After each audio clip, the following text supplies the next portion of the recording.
All right, you're gonna want to save this video so you can come back to it in a month or two. I'm gonna be walking you through the timing of a housing market crash/correction.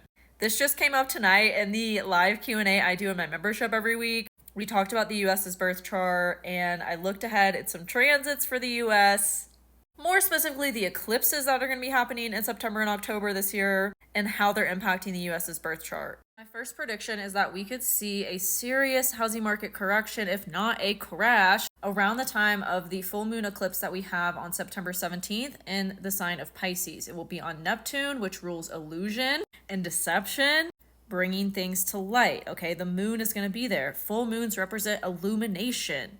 We will receive illumination around what we have been deceptive about, and more so what people have been deceptive about with us when it comes to the economy. And this is happening in the United States' fourth house of home. Not only that, but Pluto will be back in Capricorn on the United States' natal Pluto in their house of money. At the exact time of the full moon, the ascendant will be on the United States' Uranus in their 7th house.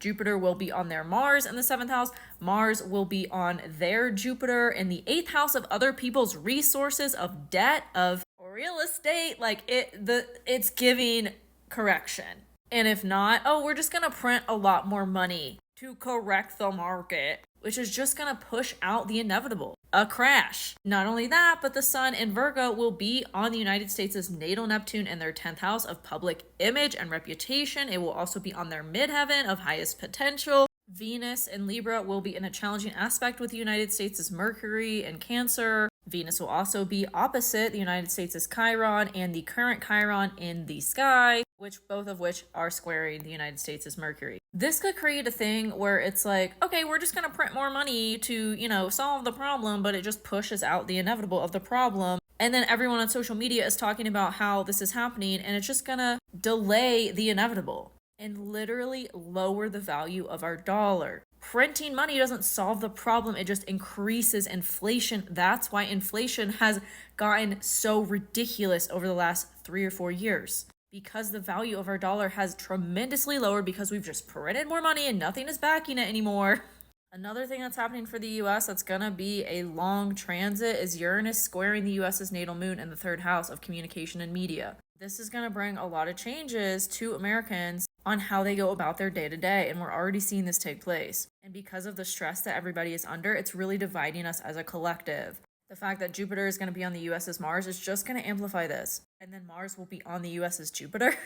Whatever happens in the next couple weeks with the full moon we have in Aquarius that will be on the US's natal moon and squaring Uranus is going to be the ramp up for whatever happens around the full moon in Pisces we have on September 17th. If we don't see a market correction or crash around this day, we could also see it with the full moon in Aries around the end of October. I say this because all of the energy I just talked about is going to be heightened around this time. Literally a month later when we have the full moon in Aries on October 17th, because as you can see, the full moon in Aries is going to be on the United States natal Chiron and the current Chiron.